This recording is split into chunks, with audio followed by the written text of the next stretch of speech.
Hello mga kabibig! Welcome back sa ating bagong YouTube channel. Ito ang pinakamaingay na YouTuber. Naku, eto na kabibig. May pa-press con pala kanina ang mga lawyers. Tapos pinag-usapan nila na sasampahan na ng kaso sa Ethics Committee si Senator Risa Hontiveros dahil kay alias Rene. Naku po, parang binuhay yata nila ang istorya tungkol kay alias Rene. At ang tanong, papansinin kaya ito ng Senado? Kasi itong mga lawyers na ito ay pupunta sa Senado para sampahan ng kaso si Risa Hontiveros. Malalaman na ba natin lahat kung sino ang nagsasabi ng totoo? Lalabas kaya ang isang alias Rene kung meron pang dinig hinggil sa kasong ito? Kasama pala si Atty. Topacio dito kabibig. Either next day or next week, magsasampa na sila ng reklamo sa isang ethics complaint para kay Risa Hontiveros. So let's watch this video kabibig ha. Kanina na ito nagpa-press con sila. Ay grabe ang mga lawyers. Para hindi sila takot, no? So ito kabibig, makinig tayo ha. Senate investigation sa Ethics Committee.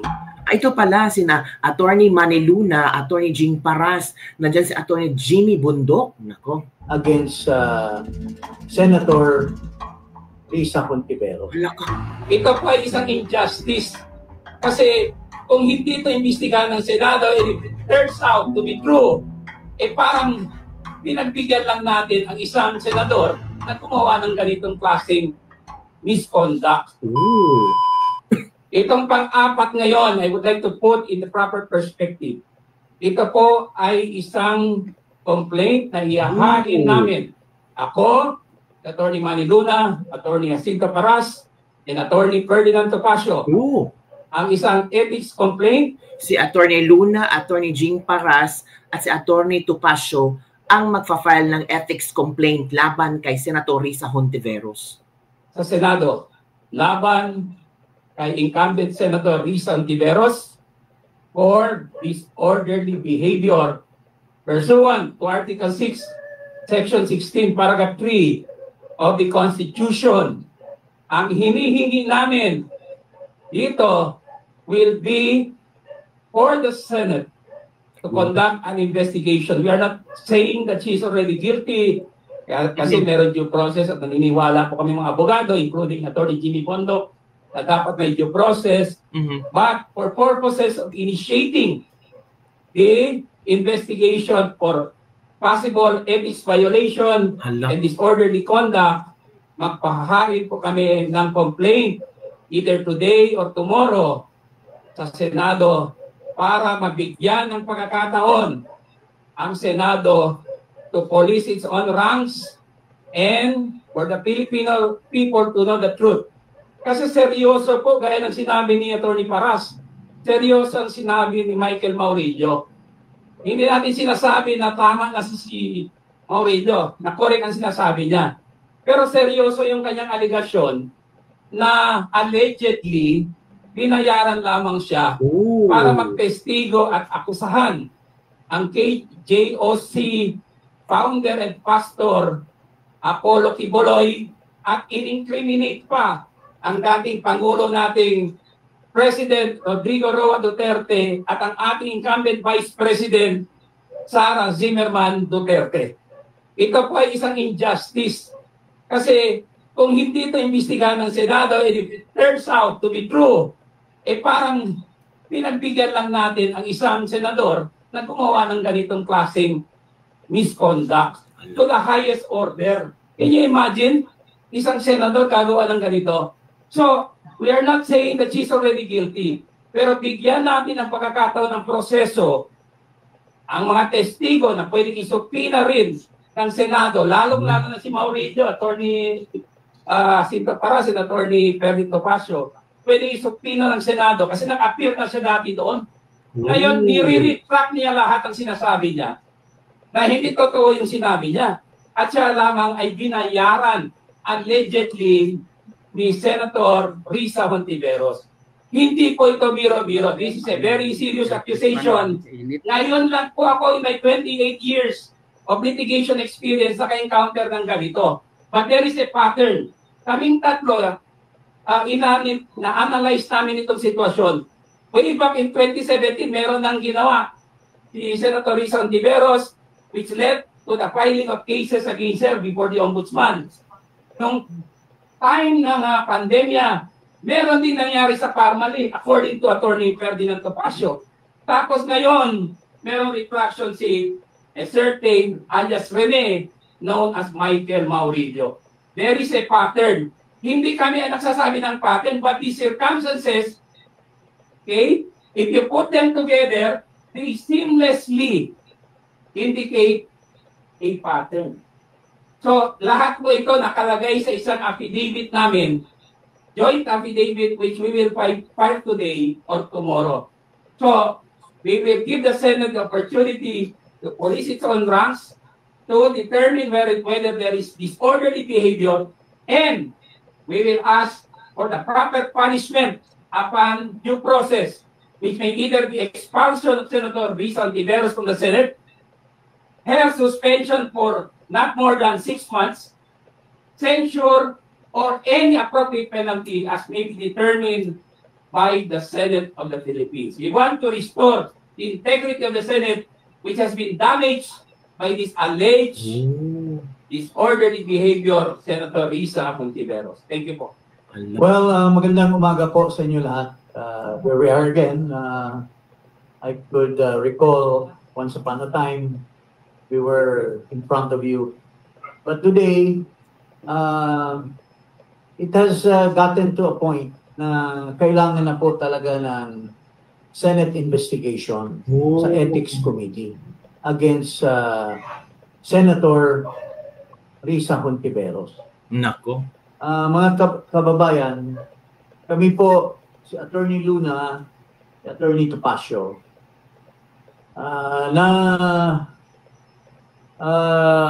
abot na yung point na si Senator Hontiveros, or famously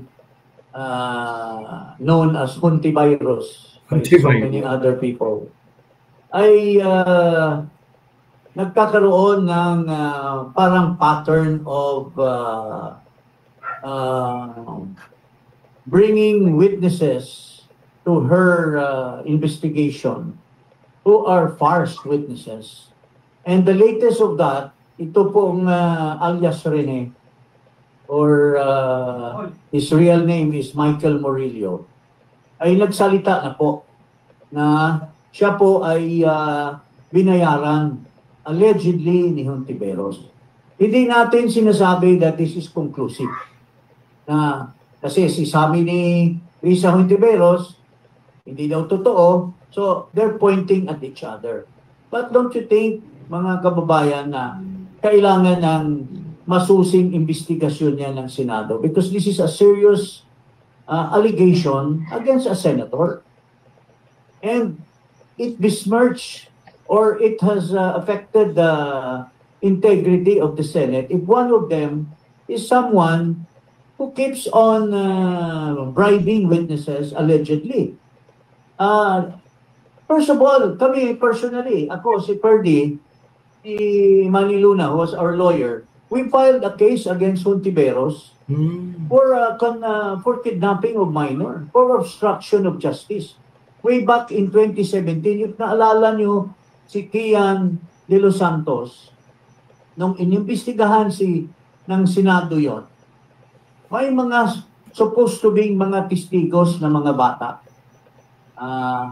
Mga pamilya ng isang mag-asawa, yung nanay nasa abroad, yung tatay ay nasa kulungan. At noong na-release yung tatay, pumunta po sa amin sa BACC at humingi ng tulong kasi tinago daw yung mga anak niya ni Hontiveros. So hindi, kami ni Ferdy, pumunta kami doon at true enough, tinago ni Hontiveros pero pinapasa-pasa niya. After we went there, pinasa niya doon sa Bishop David at doon namin nakita yung mga bata. So, in 2017, together with Attorney Malyari, may he rest in peace, Attorney Ipurong, with our lawyer, Manny Luna, nag-file po kami ng kaso kay Hontiveros. Maliban po doon, winile-tap din niya kami. Ako at saka si former Justice Secretary Aguirre. Doon sa, while we were texting each other, mayroon siyang inutusan na photographer na napaka-powerful yung camera. Kinuha yung conversation namin ni Bit Aguirre. And she delivered a speech. So that's a violation of the wiretapping law. So, we filed a case in 2017, pero at the time, mukhang ang ombudsman din was Carpio Morales. Mukhang nabasura lang at hanggang ngayon, I haven't, for the sake of justice, I haven't received any news from the ombudsman. So, there was also allegations about witnesses na nagkabayaran, allegedly, doon sa Parmali. And also, during the time of the impeachment of Justice Corona, Chief Justice Corona, Miriam Santiago mismo, when he quizzed the witness said it was Hontiveros who created all those allegations against Chief Justice Corona. So, para sa amin po, hindi namin sinasabing ang pakay namin ay conclusive. Pero it's about time that the Senate should investigate their own. In order to erase the image that pwede pala, pag senador ka, pwede ka palang magdala ng testigo, maski tinatakpan mo yung tinatakpan mo yung muka, tapos afterwards, magre-recant at itinuturo na binabayaran ka. So, yun po ang pakay namin with Attorney Luna here and Attorney Topacio. If not today or tomorrow, we will pursue our complaint against Senator Hontiveros in the Ethics Committee of the Senate. So, yun lang po ang masabi ko tungkol dyan. Then maybe I can comment later on the issue tungkol sa yung corruption. But before I leave, ito lang po masasabi ko, with due respect.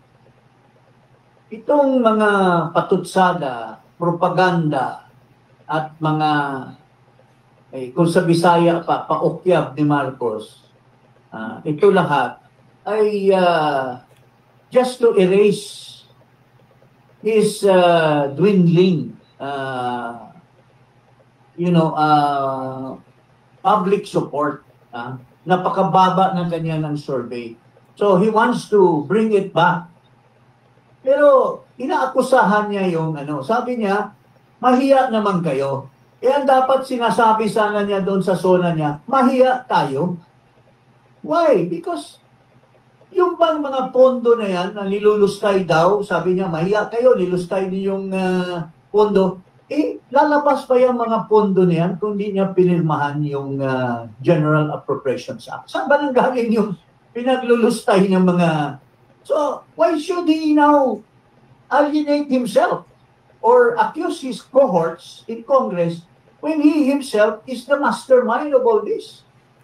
Lalabas pa yan lahat. So, yun lang po masasabi ko in relation to what Attorney Topacio has stated, na ito lahat, if only he can prove to us right now na sincere siya, then let it be. But in the meantime, tulad nung kay Magalong, ni-reject niya, tulad nung mga ibang suggestion to create a third party, ang ginagawa nila, inutusan nila yung accounts committee na kinwestiyon mismo ng sarili nilang kasama, si Toby Chanco, na parse yung investigation ng Ridon. Alam mo yung Ridon na yan, kilala ko yan, well, with due respect, he's my good friend. Pero nawalan yung gana ko sa kanya dahil alam na inuunahan niya yung Committee on Good Governance. Inuunahan niya yung, pati nga si Sandro Marcos sabi, wala tayong credibility to investigate this. Ano yan, itong si Ridon na tinanggal ni Pangulong Duterte dahil napakasamang tao, nagbiyahe ng biyahe at saka yung kanyang bureau is urban poor. Pero yung panggasto sa urban poll, ginagasta niya sa travel niya. Kaya sinipa siya ni Duterte. So I think he will now avenge what Duterte did to him for his malfeasance or his wrongdoing. So kaya inunahan na niya lahat. So ito po yung farce investigation that's going on. Tapos gagawa daw sila ng TRICOM. Tapos comprised daw of 3 committees. Si Congressman Chua mismo nagsabi na siya, ay hindi tayo dapat ang mag-imbestiga. Pero yung isa, yung Momo, yung chairman ng Committee on Public Works, how can he investigate when he's a contractor himself? When he is the partner of Saldico in the distribution of these funds. So, how can these people do such farce things na pinapa-iral nila sa taong bayan? Yun lang po masasabi ko muna for the meeting. So yun, Kabibig, narinig natin, di ba? Narinig natin ang kanilang gagawin laban kay Senator Risa Hontiveros. So mag-wait lang tayo sa update within this week or next week kung itutuloy nila ng sampahan sa Ethics Committee si Senator Risa Hontiveros. Yun lang po, Kabibig. Don't forget to like, subscribe, and share this video. Bye everyone. See you next time.